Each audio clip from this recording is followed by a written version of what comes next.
From the Margins, a creativity practice for the season of ordinary time. Ordinary time on the Christian calendar is that time between the big festivals and seasons when we think about what faith looks like in the dailiness of life.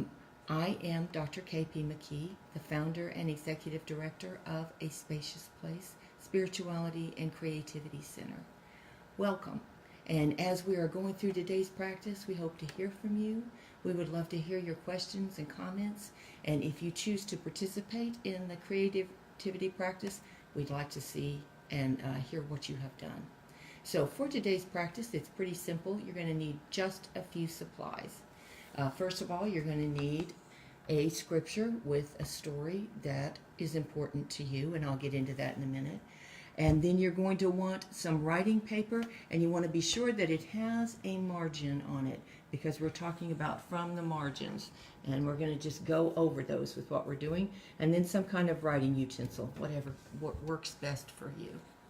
So as we begin, we're going to get ready by deepening our breaths and becoming present.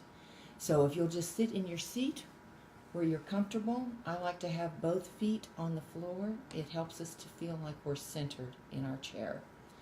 And then let's move our breathing from high up here, where we breathe when we're feeling nervous, down deep to our abdomen, what we call belt buckle breathing. And it helps me to just lower my gaze too, or you can close your eyes if you'd like. So let's just take some breaths together.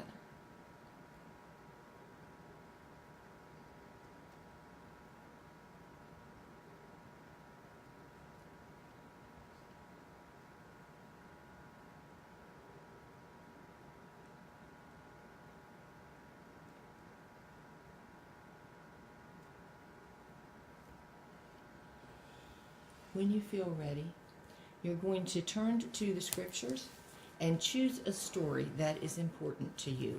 One perhaps that you're struggling with, or one that has been good soul food for you in the past. And we're going to read it 3 times. So on the first reading, you're going to get an overall sense of the story. Just remind yourself of what it's about and sit with that for a bit. And then you're going to read it a second time, and this time notice the persons who are in the story. Everyone who is in it, perhaps the ones who are the main actors, and maybe some ones who are on the margins that you might not have given much thought to before. And then the third time that you read through, you're going to choose one of those persons from the margin of the story and think about the story from their perspective. This brings new life to our reading of Scripture and helps us to think about it is a real event from the perspective of several different people. So I'm going to share with you in a minute one that I have done from a very familiar Bible passage, Moses in the basket boat. And so what we're going to do with this is we're going to think about a character who is very marginalized.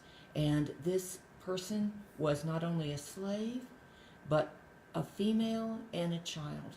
So in many ways, someone who might not have been looked at in the eye or thought about as a person. And we are going to hear the story from her perspective.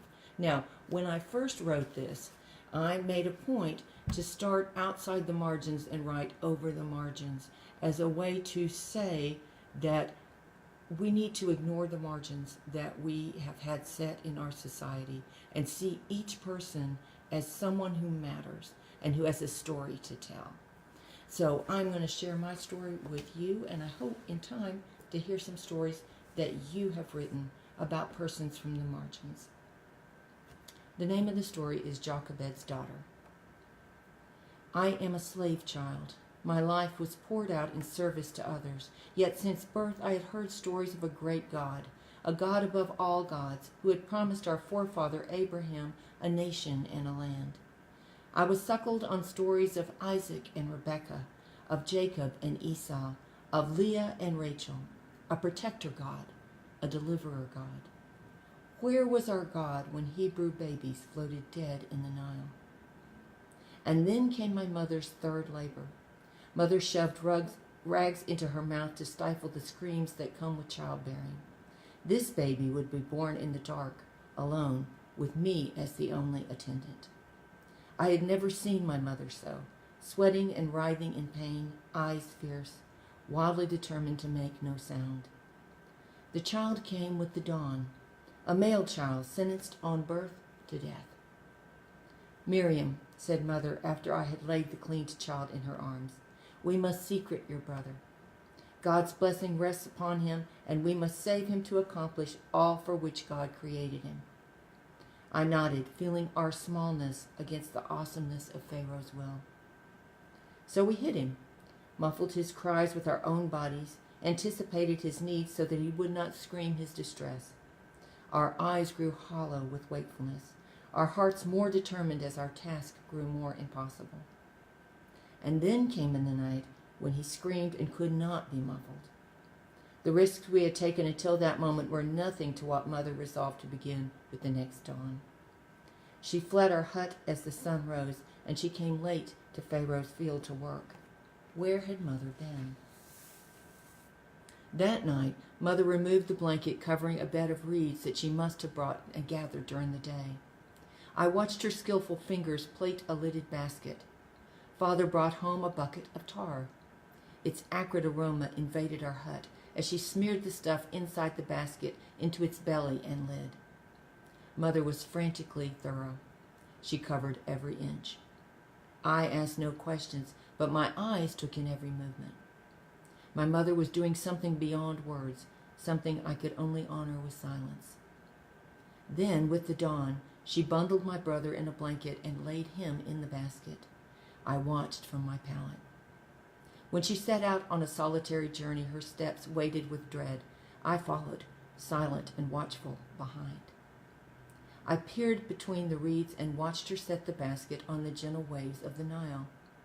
I read in her face the same fierce determination I saw on the birthing stool. Her eyes flashed fire and tears as she turned and walked the path to Pharaoh's field. I would not go to the fields that day.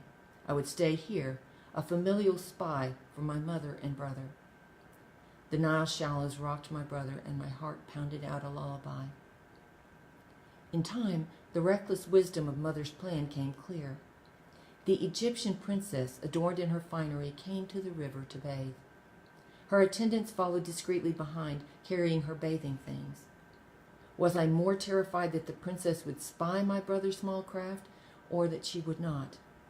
I had no time to decide, for her sharp eyes spied something amiss in the reeded waters. I shrank back as a slave girl no older than I waded to the basket and glided it along the waters to her mistress. The princess lifted the lid. An all too familiar wail filled the morning air. No more hiding, no more waiting. My brother had been seen by Egyptian eyes. From my place of hiding, I watched the princess as she peered into the basket. Her hand, tender, crept inside. Her face softened. I had seen that look on the Hebrew woman when they beheld a suffering child. This Egyptian felt compassion for a Hebrew. How could Mother have known such a thing? "It is one of the Hebrew babies," the princess said, and she lifted my brother from his basket into her arms. He nestled against her, still wailing, seeking her breast. My feet launched me forward before my mind could form thought. I was standing before the princess. God had seared my imagination with a wild possibility. Princesses did not themselves care for infants, this I knew, not even their own. "Do you need a nurse for the child?" I asked, speaking as no slave should speak to royalty. Her kohl-rimmed eyes studied me, measured my purpose. "Yes," she said slowly. "Do you know someone?" I felt sure wet nurses lived among the Egyptian palaces, but she and I had come to an understanding. "I do," I answered, keeping my smile of triumph as secret as we had kept my brother. "Get her." I ran to the fields. "Mother, Mother," I shouted, "the princess needs you." I stand today, an aged woman on the far side of the Red Sea, but I do not feel my age, for at last we are a free people. The Egyptian army is drowned. My brother, wearing his Egyptian name Moses, is the leader of a new nation. Abraham's nation and Sarah's nation, Isaac's nation and Rebekah's nation, Jacob's nation and the nation of Leah and Rachel, Moses' nation, my nation. My brother has sung his ballad of freedom. With my Hebrew sisters, I take up my tambourine, fix my eyes on my brother, and lift my voice in praise. Well, I hope that you will bring your imagination to the telling of a story from Scripture from the perspective of someone from the margins, and we would love to hear your story. If you have found this practice helpful, I hope you will like it on Facebook, and also you can view it again. We'll put it up on our website, www.aspaciousplace.com, as well as on YouTube and on this Facebook page. And you can also sign up on our website for our e-newsletter so you can know the other things that are coming up. And speaking of that, our next Facebook Live will be on September 9th, another ordinary time creativity practice, and we hope you will join us. Let's close together in prayer. God of the daily, help us be present to you in our waking and walking and working as you are always present to us. Open our eyes to see others and ourselves as you see us, for we each are a story in a great story that embraces us all. Amen.